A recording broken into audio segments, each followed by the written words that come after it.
नमस्कार। रेडियो इन्द्रेणीको समाचारमूलक बिहानी प्रस्तुति रेडियो पत्रिका हाम्रो परिवेशमा सहकर्मी कल्पनासँगै म छविको तपाईंलाई हार्दिक स्वागत छ। इन्द्रेणी एफएम 92.4 मेगाहर्जबाट उत्पादन तथा प्रसारण भइरहेको हाम्रो परिवेशमा हामी विभिन्न समाचारका साथ उपस्थित छौं। दाङबाट प्रकाशित अखबार, अनलाइन संस्करणमा प्रकाशित समाचार तथा रेडियो इन्द्रेणीको समाचार डेस्कमा तयार पारिएका समाचारहरूको संगालो हाम्रो परिवेश तपाई इन्द्रेणी एफएम 92.4 मेगाहर्ज, इन्द्रेणी fm.com.np मोबाइल एप्लिकेशन, सामाजिक सञ्जाल तथा दाङ देउखुरीको गढवामा रहेको रेडियो साझा आवाज 88.3 मेगाहर्ज, रेडियो राप्ती 98.4 मेगाहर्ज लालमटियाबाट पनि हामीलाई अहिले एकैसाथ सुन्दै हुनुहुन्छ।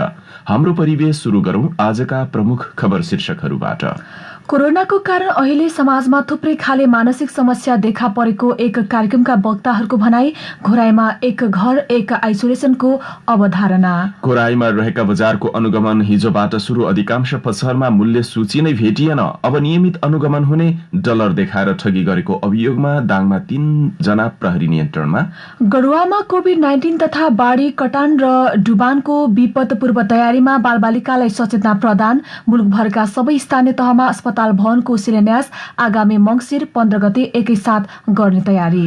र दोस्रो राष्ट्रिय भर्चुअल हाप्किदो च्याम्पियनशिप प्रतियोगितामा दाङले 7 स्वर्ण जित्यो।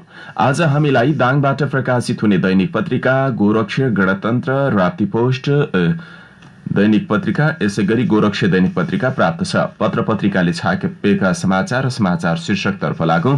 गणतन्त्र दैनिकले एउटै समाचारलाई 2वटा समाचार बनाएर पहिलो पृष्ठमा प्रमुखताका साथ एउटै खबर विस्तृत रूपमा छापेको छ।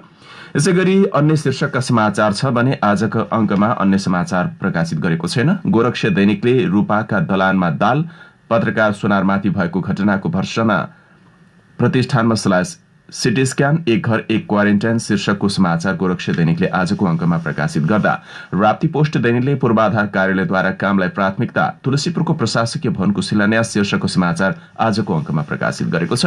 नयाँ युगबोध दैनिकले कोरोना उपचार खर्च नबेहोर्ने निर्णयको चर्को विरोध, सरकारको निर्णय गैर जिम्मेवार कांग्रेस। कोराईमा एक घर एक आइसोलेसन, सार्वजनिक सवारी साधनमा फेसिल अनिवार्य, पुरानै भाडा दर लागू, आँगनबाट खसी बोका बिक्री गर्दा किसान दंग, प्रशासकीय भवनको शिलान्यास, बस पल्टिँदा 20 घाइते शीर्षकका समाचार आजको अंकमा नयाँ युगबोध दैनिकले प्रमुखताका साथ खबर प्रकाशित गरेको छ। पत्र पत्रिकाले छापेका समाचार तथा रेडियो इन्द्रेणीकै समाचार डेस्कमा रहेका समाचारहरू हाम्रो परिवेशमा आज हामीले समेट्दैछौं। पत्र पत्रिकाले छाप्न नभ्याएको समाचार हामीले पहिलो समाचार बनाएका छौं। सरकारले मंसिर 15 मा हरेक पालिकाहरूमा अब अस्पताल शिलान्यास गर्ने गरी काम प्रक्रिया अघि बढाउन लागेको छ। यही समाचारलाई हामीले पहिलो समाचार बनाएका छौं। सरकारले सबै स्थानीय तहमा निर्माण गर्न लागेको अस्पताल भवनको शिलान्यास आगामी मंसिर 15 गते एकैसाथ गरिने भएको छ।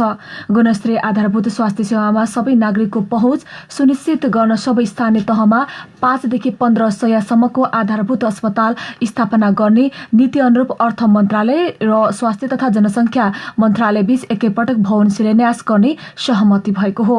अर्थमन्त्री विष्णु प्रसाद पौडेल र स्वास्थ्य तथा जनसंख्या मन्त्री भानुभक्त ढकालको उपस्थितिमा दुवै मन्त्रालयका पदाधिकारीहरू बीच भएको बैठकमा यस्तो सहमति भएको अर्थ मन्त्रालयका प्रवक्ता रामेश्वर दंगालले बताउनु भएको छ। सरकारले मुलुकभर एकैपटक 376 स्वास्थ्य केन्द्र र प्राथमिक स्वास्थ्य चौकी निर्माण गर्ने महत्वाकांक्षी योजना अगाडि सारेको छ। एकीकृत योजना अन्तर्गत प्रादेशिक र संघीय अस्पतालहरू समेत छन्। मन्त्रालयले 1200 थान भेन्टिलेटर, 3500 थान हाई डिफेन्डेन्सी युनिट र 3000 थान आइसियू को प्रबन्ध गर्न बजेटको व्यवस्था गर्ने भएको छ। पर्व भित्रिसकेपछि तथा कोरोनाको जोखिम अझ उच्च हुन थालेपछि गृह मन्त्रालयले दशैं लक्षित विशेष योजना सहित सम्बन्धित निकायका आफ्ना मातहतका पदाधिकारीलाई निर्देशन दिएको छ। गृह मन्त्रालयले दशैंमा प्रमुख जिल्लाधिकारी र सुरक्षा निकायका प्रमुखलाई जिल्ला नछाड्न निर्देशन दिएको हो। कोरोना महामारी रोकथाम तथा नियन्त्रणमा प्रमुख जिल्लाधिकारी र सुरक्षा प्रमुखको महत्वपूर्ण भूमिका हुने हुँदा उहाँहरूलाई जिल्ला नछाड्न गृहले निर्देशन दिएको छ। गृहले चाडपर्वको समयमा मानिसको आवजात बढ्दा कोरोनाको जोखिम अझै बढ्न सक्ने हुँदा जोखिम बढ्न नदिन हरसम्भवका उपाय अपनाउन पनि प्रमुख जिल्लाधिकारी र सुरक्षा निकायका प्रमुखलाई निर्देशन दिएको जानकारी गराएको छ। चाडपर्वलाई व्यवस्थित बनाउन र आपूर्ति प्रणाली समेत सहज बनाउन गरी निर्देशन दिइसकेको गृह मन्त्रालयले जानकारी गराएको इन्द्रेणी न्यूज डेस्कमा समाचार छ। शिक्षा विज्ञान तथा प्रविधि मन्त्रालयले देशका सबै विद्यालयका कक्षा 11 को नयाँ पाठ्यक्रम यसै शैक्षिक सत्रदेखि लागू गरेको स्पष्ट गरेको छ। मन्त्रालयका उपसचिव विदुरराज गिरीले विज्ञप्ति निकालेर विद्यालय शिक्षाको राष्ट्रिय पाठ्यक्रम प्रारूप 2076 बमोजिम नयाँ पाठ्यक्रम लागू भएकोमा केही विद्यालयले पुरानै पाठ्यक्रम अनुसार पठन पाठन गराउने तयारी गरेको गुनासो आएकाले नयाँ पाठ्यक्रम अनुसार नै विद्यार्थीको मूल्याङ्कन गरिने जनाउनु भएको हो। नयाँ पाठ्यक्रममा नयाँ विषयका रूपमा सामाजिक अध्ययन तथा जीवन उपयोगी शिक्षालाई अनिवार्य विषयमा समावेश गरेको छ। मन्त्रालयले नयाँ पाठ्यक्रमको कार्यान्वयनबारे अनुगमन गर्न पालिकालाई आग्रह पनि गरेको छ। नयाँ पाठ्यक्रमबारे पाठ्यक्रम विकास केन्द्रले यसअघि सूचना जारी गरिसकेको छ। पाठ्यक्रमको मुद्रणीय प्रति प्रकाशन तथा शिक्षक अभिमुखीकरणको तयारी गरेको छ। दाङको बंगलाचुली गाउँपालिकाले खरको छानो हटाउने अभियान अघि सारेको छ। कार्यक्रम अन्तर्गत वडाका अति विपन्न परिवारलाई प्रारम्भिक चरणमा टिन वितरण गरिएको छ। गाउँपालिकाले 8वटै वडाहरूमा टिन वितरण थालेको हो। पहिलो चरणमा वडाका अति विपन्न परिवारलाई टिन वितरण गरिएको गाउँपालिका अध्यक्ष भक्त बहादुर ओलीले जानकारी गराउनु भएको छ। उहाँका अनुसार गाउँपालिकाको सबै खरका छानो भएका परिवारलाई क्रमैसँग टिन वितरण गरिनेछ। बंगलाचुली गाउँपालिकामा खरको छानो भएका घरधुरी धेरै भएकाले पनि एकैपटक सबैलाई टिन वितरण गर्न सकिने अवस्था नरहेकोले क्रमैसँग प्राथमिकताका आधारमा टिन वितरण गर्ने कार्य रहेको उहाँले बताउनु भएको छ। इन्द्रेणी न्यूज डेस्कमा समाचार छ। देउखरीको गडुवामा कोभिड-19 तथा बाढी कटान र डुबानको विपद पूर्व तयारीमा बालबालिकालाई सचेतना प्रवाह गर्न थालेको छ। युनिसेफ नेपालको सहकार्यमा नवजागरण महिला तथा बाल संरक्षण केन्द्र तुलसीपुरको आयोजनामा गडुवाका 8वटै वडाका बाल सञ्जालका सदस्यहरूलाई विपद प्रतिकारको सचेतना तालिम प्रदान गर्न थालिएको संस्थाका कार्यक्रम अधिकृत उमेश खरेलले जानकारी दिनुभएको छ। कार्यक्रममा बालबालिकाहरूलाई विपद प्रतिकारको समयमा गरिने क्रियाकलापहरूको सैद्धान्तिक एवं प्रयोगात्मक अभ्यास समेत गराएको थियो।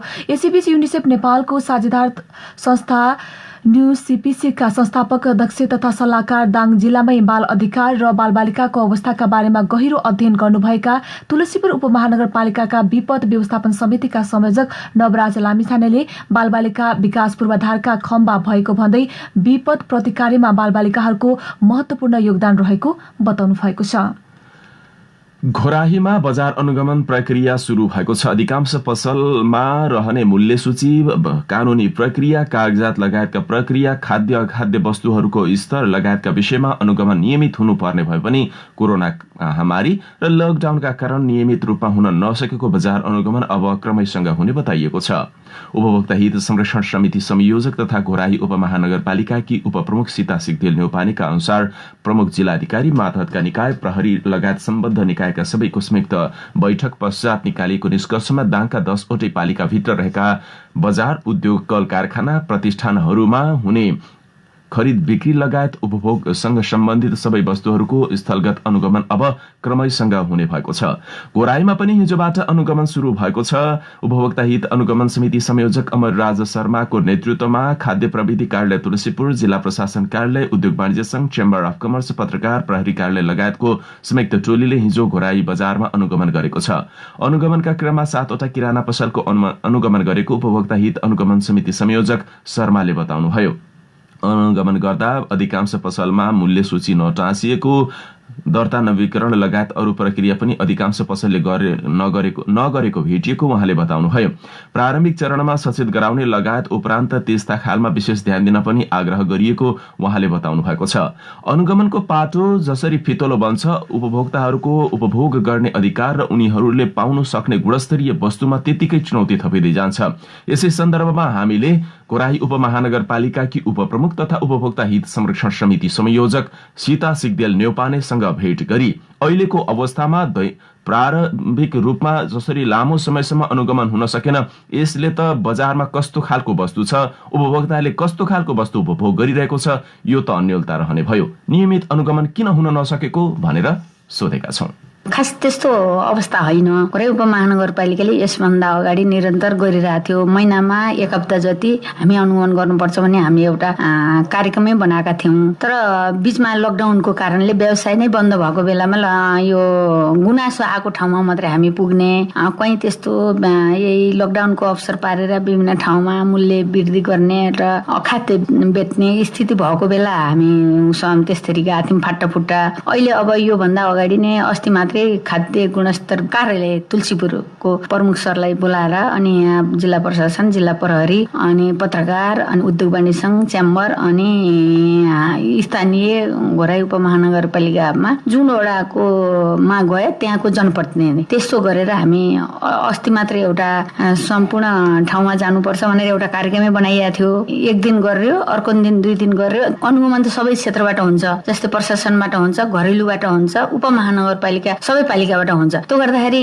कोर्डिनेसन गरेर गर्दाखेरि सहज हुने र व्यवस्थित हुने हिसाबले हामीले सिडिओ साहबले नि भन्नुभयो अनि त्यसपछि हामी छलफल गर्यौँ। उपमहानगरपालिका मेयर साहब हामी बसेर छलफल भएको छ। अब सबै पालिकामा यो हिसाबले हामी निर्देशन गर्छौँ, कोर्डिनेसन गर्छौँ भन्ने खालले सिडिओ साहबले भन्नुभएको छ। हामी जानुभएको छ सरहरू विभिन्न किसिमका हुन्छन्, सामानको धेरै स्टक रहेको छ।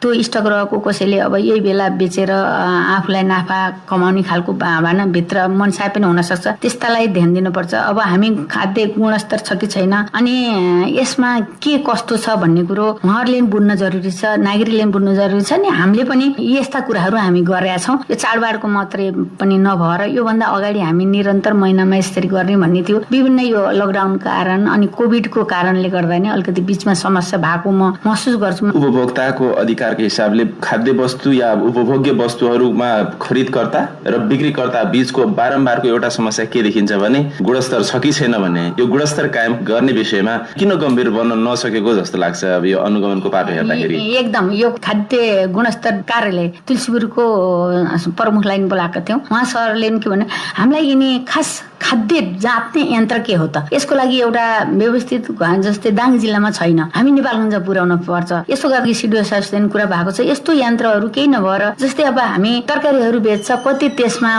के अरे औषधि छिटिया छ त, कीटनाशक औषधि कति त्यसमा छर्केको छ, त्यो हामी नाप्ने यन्त्र छैन। यसलाई व्यवस्थित गर्नको लागि र यस्ता यन्त्र ल्याउने र बजारलाई व्यवस्थित रूपमा गुणस्तर छ कि छैन भन्ने नाप्ने यन्त्र ल्याउनको लागि एउटा पहल गर्नु पर्यो सिडिओ साहब भन्ने कुरा हामी राखेका छौँ। यसमा हामी उपमहानगर एउटा स्थानीय सरकारले पनि यो पहल गर्ने म प्रतिबद्धता जाहेर गर्छु। बजार अनुगमनको प्रक्रिया निरन्तर प्रभावकारी र कार्यान्वयन तह अब निरन्तर रहन्छ। एकदम यो भन्दा हजुरहरूले यो घचकचाको धेरै धन्यवाद दिन चाहन्छु। जस्तो अनुगमन गरिन्छ कहीँ त्यस्तो समस्या देखियो या कारबाही गर्ने सम्मको अवस्था हो भने कारबाही नगरेको देखिन्छ कि नसिहत मात्र दिने र बारम्बार देखिने कुराहरूमा अब त कारबाही हुन्छ कि त्यसले गर्दा भोलिका दिनमा चाहिँ त्यस्तो अवस्था नदोहोरियोस् भन्ने नागरिकको एउटा साझा अपेक्षा, त्यो अपेक्षा चाहिँ पूरा नभएको देखिन्छ। यो कारबाही प्रक्रिया किन अलिकति फितल हो? कारबाही प्रक्रिया अलिकति कारबाहीको कुरा पनि उठेको थियो किनभने कानुन नभएर पनि समस्या हुन्छ। यदि हाम्रो कार्यविधिमा ऐन कानुनमा यसमा नभए पनि हामी माथिकै कानुनलाई लागू गरेर भए पनि हामी कारबाही गर्न पर्छ। कारबाही नगरेपछि भोलि उही समस्या सधैँभरि हुन्छ भन्ने खालको एउटा हाम्रो छलफलबाट निष्कर्ष निस्केछ। आगामी दिनमा हामी यो कारबाहीको प्रक्रिया पनि अगाडि बढाउँछौँ। तर म आफूले महसुस के गर्न चाहन्छु भने आम घोराईवासी नागरिकले,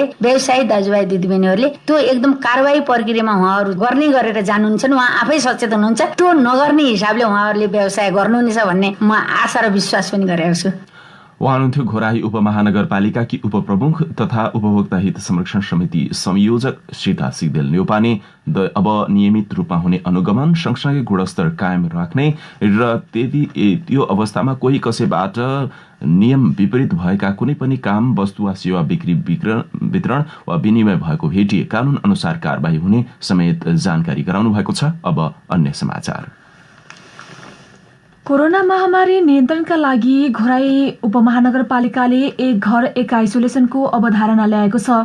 समुदायमा कोरोना फैलेपछि त्यसको सुरक्षा सतर्कता पनि समुदायबाट गर्न सकिने भन्दै उपमहानगरपालिकाले हरेक घरमा एउटा आइसोलेसन निर्माण गर्न अभियान नै थाल्ने तयारी गरेको छ। घोराई उपमहानगरमा महामारी सुरु भएता 662 जनामा कोरोना संक्रमण भएको छ।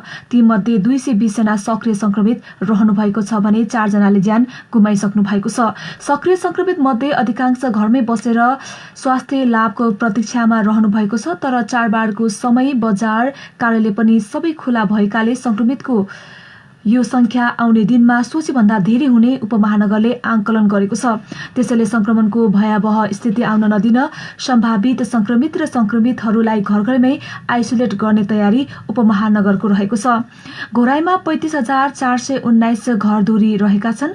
19 वटा ओडा रहेको घोराईमा 14, 15, 18 र 10 शहरी क्षेत्रमा पर्दछन्। बाँकी 15 वटा ओडा ग्रामीण क्षेत्रमा पर्दछन्। शहर र ग्रामीण क्षेत्रका घरमा सुहाउँदो आइसोलेसन कक्ष बनाउने योजना उपमहानगरले अघि सारेको हो। गाउँ घरतिर एउटै घरमा मापदण्ड पुग्ने कोठा नहुन पनि सक्छ। त्यसैले घरसँगै आइसोलेसन रुम निर्माण गर्न सकिने र शहरका घरमा कुनै एउटा कोठालाई आइसोलेसन बनाउने गरी तयारी थालेको घोराई उपमहानगरपालिकाका स्वास्थ्य शाखा प्रमुख नारायण प्रसाद घरतीले जानकारी दिनुभएको छ। सरकारले लक्षण देखिए मात्रै पीसीआर परीक्षण गर्नुपर्ने, त्यो पनि आफ्नै खर्चबाट भनेको छ। त्यति मात्र होइन, संक्रमण पुष्टि भए जोखिमको आधारमा गरिने उपचारको खर्च पनि स्वयं आफैले नै बेहोर्ने भनिसकेकाले अब नागरिकहरूलाई संक्रमणबाट जोगाउन घर घरमै आइसोलेसन बनाउनु पर्ने उपमहानगरको निष्कर्ष रहेको छ। त्यसका लागि उपमहानगरले 19 वटै ओडाका टोलमा पुगेर अभिमुखीकरण गर्न लागेको छ। हरेक ओडामा पुगेर जनप्रतिनिधि र टोलका अगुवाहरूलाई घर घरमै आइसोलेसन बनाउने र कोरोनाको शंका लागि आफूलाई आइसोलेट गरेर परिवार तथा समाजको सुरक्षा गर्ने विषयमा अभिमुखीकरण गर्ने उपमहानगरको तयारी रहेको छ। घोराईमा एक घर एक आइसोलेसन शीर्षकको यो खबर आजको युवा राष्ट्रिय दैनिक लगायत सबै पत्र पत्रिकाले यो खबर छापेका छन्। गढवा गाउँपालिकाको न्यायिक समितिले गाउँपालिकाका 3 स्थानहरूमा मेलमिलाप केन्द्रको स्थापना गरी मेलमिलापकर्तालाई अभिमुखीकरण दिएको छ। न्यायिक समितिमा मुद्दाको चाप बढेको हुँदा न्यायिक समितिमा सूचीकृत भएका सबै ओडामा मेलमिलापकर्तालाई विवाद निरूपणमा परिचालन गर्न मेलमिलाप केन्द्र स्थापना गर्ने निर्णय भएसँगै अभिमुखीकरण दिन थालिएको गाउँपालिका उपाध्यक्ष तथा न्यायिक समिति संयोजक शान्ति चौधरीले जानकारी दिनुभयो। कार्यक्रममा उपाध्यक्ष तथा न्यायिक समिति संयोजक चौधरीले गाउँपालिकाको न्यायिक समितिमा विवादहरूको चाप बढ्न थालेपछि ओडा तहमा विवाद निरूपण गर्न मेलमिलाप केन्द्रको स्थापना गरिएको र त्यहीबाट कार्यक्रम अगाडि बढाउँदा थप चाप कम हुने र न्याय सम्पादनमा सहजता आउने विश्वासका साथ आफूहरू अघि बढेको जानकारी गराउनु भएको छ। हिजो साँझ आइतबार साँझ दाङको तुलसीपुर स्थित रेडियो हाम्रो पहुँचमा कार्यरत पत्रकार सविता सुनारमाथि भएको लुटपाटसँगै दुर्व्यवहारको घटनाप्रति नेपाल पत्रकार महासंघ दाङ शाखाले आफ्नो ध्यानाकर्षण भएको भन्दै घटनाप्रति आपत्ति प्रकट गरेको छ। कार्यालयबाट काम सकिएर घर फर्कने क्रममा आइतबार साँझ 7 बजे तुलसीपुरको गुल्मचोक नजिकै ओम शान्ति सिनेमा हल अघि केही लुटेराहरूले उहाँमाथि लुटपाट गर्नुका साथै दुर्व्यवहार गरेका थिए। मोटरसाइकलमा आएका 2 जना लुटेराहरूले पत्रकार सुनारको एक थान मोबाइल, केही सुनका गहना लगायत लुटपाट गरेका छन्। उक्त घटनाप्रति महासंघले सम्बन्धित पक्षको ध्यानाकर्षण गराउँदै दोषीलाई छिटो पक्राउ गरी कानून बमोजिम कारवाही गर्न माग समेत गरेको छ। साथै आगामी दिनमा यस्ता घटना दोहोरिन नदिन पनि महासंघले माग गरेको छ। महासंघले सबै सञ्चारकर्मीले सुरक्षित रूपमा आफ्नो जिम्मेवारी पूरा गर्ने वातावरण बनाइदिन पनि दाङ प्रहरी तथा प्रशासन समक्ष माग गरेको छ। यसैबीच घटनाको विषयमा आफू अत्यन्त गम्भीर रहेको उल्लेख गर्दै इलाका प्रहरी कार्यालय तुलसीपुरका प्रहरी नायब उपरीक्षक शिव बहादुर सिंहले अनुसन्धान प्रक्रिया अघि बढाइसकेको बताउनु भएको छ। नेपाली कांग्रेसले दशैं भत्ता बापतको रकम फिर्ता गर्ने निर्णय गरेको छ। सांसदलाई उपलब्ध गराइएको दशैं भत्ता कांग्रेसले फिर्ता गर्ने निर्णय गरेको हो। हालको विषम परिस्थितिमा जनप्रतिनिधिलाई दशैं भत्ता वितरण गर्ने सरकारको निर्णय समय सान्दर्भिक र उचित नभएको कांग्रेसले ठहर गरेको छ। उक्त रकम बापत हुन आउने 43,20,810 रुपैयाँ जनताको उपचारका लागि संघीय संसद सचिवालय मार्फत नेपाल सरकारले स्थापना गरेको कोरोना भाइरस संक्रमण रोकथाम नियन्त्रण तथा उपचार कोषमा रकम जम्मा गर्ने निर्णय गरेको कांग्रेस प्रमुख सचेतक बालकृष्ण खाँडले विज्ञप्ति जारी बताउनु भएको छ। यसैगरी सत्तारूढ नेपाल कम्युनिष्ट पार्टी नेकपा संसदीय दलले पनि सांसदहरूले प्राप्त गरेको दशैं भत्ता बापतको रकम कोरोना कोषमा दाखिला गर्ने निर्णय गरेको छ। देश कोरोना विरुद्धको लडाईमा रहेकाले यसपटक दशैं भत्ता नलिने र संसद सचिवालयले सांसदहरूको खातामा पठाएको रकम सिधै दलले एकमुष्ट रूपमा कोरोना कोषमा जम्मा गर्ने निर्णय गरेको नेकपाका उपनेता सुभाष चन्द्र नेमवाङले जानकारी गराउनु भएको छ। यातायात व्यवस्था विभागले सार्वजनिक सवारी साधनमा चालक, सहचालक र यात्रुले मास्कसँगै फेस सिल्डको प्रयोग गर्न अनिवार्य गरेको छ। विभागले कोभिड-19 को संक्रमण रोकथामका लागि छोटो, मध्यम र लामो गरी सबै दूरीका सवारी साधनमा यस्तो व्यवस्था गरेको जनाएको छ। सार्वजनिक सवारी साधनमा यात्रा गर्दा स्वास्थ्य तथा जनसंख्या मन्त्रालयबाट जारी भएको स्वास्थ्य सुरक्षा सम्बन्धी निर्देशिका तथा मापदण्ड पूर्ण रूपमा पालना गर्नुपर्ने प्रावधान बनाएको विभागका सूचना अधिकारी डाक्टर लोकनाथ भुषालले जानकारी दिनुभएको छ।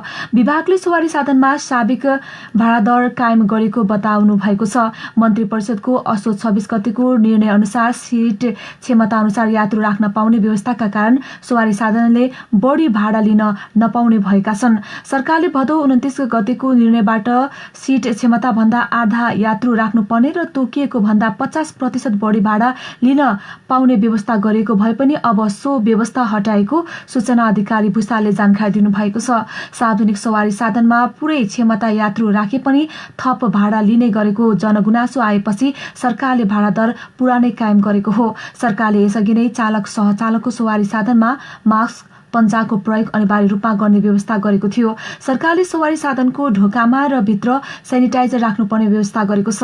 अहिले स्वास्थ्य सावधानी अपनाएर सवारी साधन सञ्चालन गर्नुको विकल्प नभएको सूचना अधिकारी भुषालले बताउनु भएको छ। मापदण्डको पालना नभए नभएको अनुगमन गरिने पनि विभागले जनाएको छ। सार्वजनिक सवारी साधनमा फेस सिल अनिवार्य, पुरानै भाडा दर लागू शीर्षकको खबर आजको युवत राष्ट्रिय दैनिकले यो खबर छापेको छ। प्रदेश सरकारको मातहतमा रहेको पूर्वाधार विकास कार्यालयले विकास निर्माणका कामलाई समयमै सक्ने गरी कामलाई अघि बढाएको बताएको छ। जिल्लामा विभिन्न ठाउँमा सड़क, पुल, पुलेसा लगायत विकासका गतिविधिलाई छिटो भन्दा छिटो र गुणस्तरीय तरिकाले सम्पन्न गर्ने गरी काम अगाडि बढाएको कार्यालयको भनाइ छ। लुम्बिनी प्रदेश अन्तर्गत पूर्वाधार विकास कार्यालय घोराईले हालै 2वटा ठूला पुल निर्माणसँगै 24 किलोमिटर सड़क विस्तार र कालोपत्री गर्ने काम सम्पन्न गरेको छ। कार्यालय घोराईमा स्थापना भएको 2 वर्षको अवधिमा यी काम सम्पन्न भएको कार्यालयको भनाइ छ। पूर्वाधार विकास कार्यालय दाङका प्रमुख वासुदेव भण्डारीका अनुसार घोराही उपमहानगरपालिका वडा नम्बर 7-5 जोड्ने बबई नदीको नैनवा र पश्चिम दाङको चिराघाटमा पक्की पुल निर्माणको काम सम्पन्न भएको छ भने उहाँका अनुसार पुलसँगै खोला तथा नालाहरूमा कलभट निर्माण भएसँगै नागरिकलाई आवाजावतमा समेत सहजता भएको छ।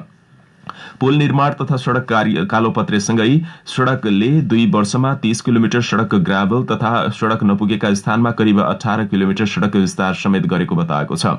सड़क कालोपत्रे, ग्राभल, नयाँ सड़क विस्तार गरेका सड़कहरूमा 2 वर्षको अवधिमा कार्यालयले 56 किलोमिटर पक्की नाला निर्माण गरेको प्रमुख भण्डारीले बताउनुभयो। यसैगरी कार्यालय स्थापना भएपछि जिल्लाका साना ठूला गरेर 280 भन्दा बढी साना तथा ठूला कलभट निर्माण समेत भएको छ। कार्यालय स्थापनासँगै पूर्वाधार विकासको कामलाई प्राथमिकता दिएको उहाँले बताउनुभयो। पूर्वाधार कार्यालयद्वारा कामलाई प्राथमिकता दिएको छ। 2 वर्षको अवधिमा भएका कामहरूको भने अध्यावधिक पनि भएको छ। इन्डियन न्यूज डेस्कमा समाचार छ। राप्ती पोस्ट दैनिकबाट समाचार लिएका हौं। पश्चिम दाङमा बस पल्टिँदा 20 जना घाइते भएका छन्। बैबाङबाट तुलसीपुरका लागि छुटेको ना4 ख 7848 नम्बरको बस अनियन्त्रित भएर पल्टिँदा 20 जना घाइते भएको इलाका प्रहरी कार्यालय तुलसीपुरका प्रहरी नायब उपरीक्षक शिव बहादुर सिंहले जानकारी दिनुभएको छ। दाङको दङ्गीशरण गाउँपालिका वडा नम्बर 5 मिरोलीमा हिजो बिहान भएको बस दुर्घटनामा परि घाइते भएका मध्ये 13 जना डिस्चार्ज हुनुभएको छ। बैबाङबाट तुलसीपुरतर्फ आउँदै गरेको ना4 ख 7848 नम्बरको बस सोमबार बिहान 10:15 बजे अनियन्त्रित भई दुर्घटना हुँदा 17 जना घाइते हुनुभएको थियो। घाइते मध्ये 7 जनाको राप्ती प्रादेशिक अस्पताल तुलसीपुरमा सामान्य उपचारपछि थप उपचारका लागि कोहलपुर रिफर गरेको प्रहरीले बताएको छ। अन्य 13 जना घाइतेहरूको राप्ती प्रादेशिक अस्पताल तुलसीपुरमा सामान्य उपचारपछि डिस्चार्ज गरेको छ।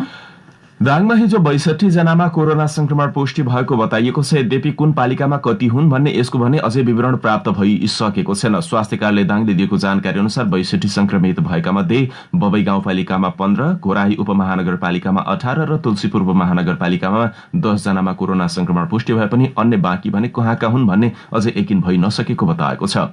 तुलसीपुरमा 2 महिलासहित 8 पुरुष गरेर 10 जनामा कोरोना संक्रमण पुष्टि भएको तुलसीपुर उपमहानगरपालिकाका corona focal person Bimal KC जानकारी दिनुभयो। यो सँगै तुलसीपुरमा मात्रै 388 संक्रमित पुगेका छन्। तीमध्ये 236 जना उपचारपछि निको भई डिस्चार्ज हुँदा 152 जना सक्रिय संक्रमित छन्। हिजो बबई गाउँपालिका अध्यक्ष भुवनेश्वर पौडेल सहित 6 जना भने कोरोना मुक्त भएका छन्। कोरोना मुक्त हुँदै गर्दा हिजो बबई गाउँपालिकामा थप 15 जनामा कोरोना संक्रमण पुष्टि भएको बबई गाउँपालिका कोरोना फोकल पर्सन शरद राजगिरीले जानकारी दिनुभयो। यस्तै घोराही उपमहानगरपालिकामा थप 18 जनामा कोरोना संक्रमण पुष्टि भएको छ। यो सँगै घोराहीमा मात्रै जिल्लाभरका पालिकामध्ये सबैभन्दा धेरै कोरोना संक्रमित भएका छन्। कोरोना संक्रमित हुनेको संख्या घोराही उपमहानगरपालिकामा 680 पुगेको छ। तीमध्ये 438 जना निको भइसकेका छन् भने सक्रिय संक्रमितको संख्या 238 रहेको छ। देशभर हिजो 3790 संक्रमित थपिएका छन्। स्वास्थ्य तथा जनसंख्या मन्त्रालयका अनुसार पछिल्लो 24 घण्टाको अध्यावधि गर्दै आएको मन्त्रालयले 3790 संक्रमित थपिएको जानकारी गराएको हो। यो सँगै देशभर संक्रमितको संख्या 1,36,036 पुगेको छ। हिजो मात्रै 2,335 जना संक्रमण मुक्त भएका छन्। देशभर संक्रमण मुक्त हुनेको संख्या 94,501 पुगेको छ भने हाल सक्रिय संक्रमितको संख्या 40,000 नागेको छ। 40,778 जना मध्ये धेरै जसो घरमै बसिरहेका छन्। सरकारले पछिल्लो समय घरमै बस्न अपील गरेपछि त्यसको उपचार पनि आफैले खर्च बेहोर्नु पर्ने भनेपछि कोरोना संक्रमण भएर पनि घरमै बस्न नागरिक बाध्य छन्। थप 18 संक्रमितको हिजो मृत्यु भएको छ। यो सँगै कोरोनाबाट ज्यान गुमाउनेको संख्या नेपालमा 757 पुगेको छ। र खेलकुद क्षेत्रको विकास र खेलाडीको हौसलाका लागि आयोजना गरेको दोस्रो राष्ट्रिय भर्चुअल हाफ किडो च्याम्पियनसिप प्रतियोगिता 2077 मा दाङले 7 स्वर्ण जितेको छ। विश्वव्यापी रूपमा फैलेको कोरोना भाइरसका कारण खेलकुदका प्रतियोगिता हुन नसकिरहेको अवस्थामा नेपाल मार्शल आर्ट्स हाफ किडो संघले अनलाइनका माध्यमबाट दोस्रो राष्ट्रिय भर्चुअल हाफ किडो च्याम्पियनसिप प्रतियोगिताको आयोजना गरेको थियो। असोजको 24 गतेदेखि 29 गतेसम्म भएको भर्चुअल हाफ किडो च्याम्पियन्स 2077 मा सेल्फ डिफेन्स तर्फ दाङका खेलाडीहरू गंगा घरती मगर, सोमराज विष्ट, अस्मिता महरा, शिशिर चौधरी, रीता सुनार र गणेश केसी र हाई जम्प्सतर्फ विपद सुनारले स्वर्ण पदक प्राप्त गरेको हाफ किडो संघदाङका अध्यक्ष भुवन बुढा मगरले जानकारी दिनुभएको छ। यिनै विविध समाचारका साथ हामी हाम्रो परिवेशको अब अन्त्यमा छौं। जाँदा जाँदै प्रमुख समाचार शीर्षक फेरि एकपटक। कोरोनाका कारण अहिले समाजमा थुप्रै खाले मानसिक समस्या देखा परेको एक कार्यक्रमका वक्ताहरूको भनाई। घोराईमा एक घर एक आइसोलेसनको अवधारणा। घोराईमा बजार अनुगमन सुरु, अधिकांश पसलमा भने मूल्य सूची लगायत अरू प्रक्रिया पूरा भएको भेटिएन। अब नियमित अनुगमन हुने। डलर देखाएर ठगी गरेको अभियोगमा 3 जना प्रहरी नियन्त्रणमा।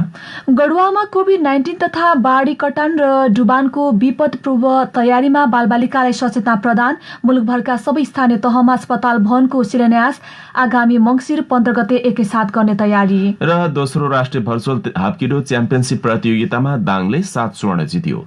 हवस् त हाम्रो परिवेशको समय सकियो। हामीलाई सुनेर साथ दिनुहुने यहाँहरू सबै श्रोतालाई धेरै धन्यवाद। सहकर्मी कल्पना अनि म छवि आज्ञा माग्छौं। नमस्कार।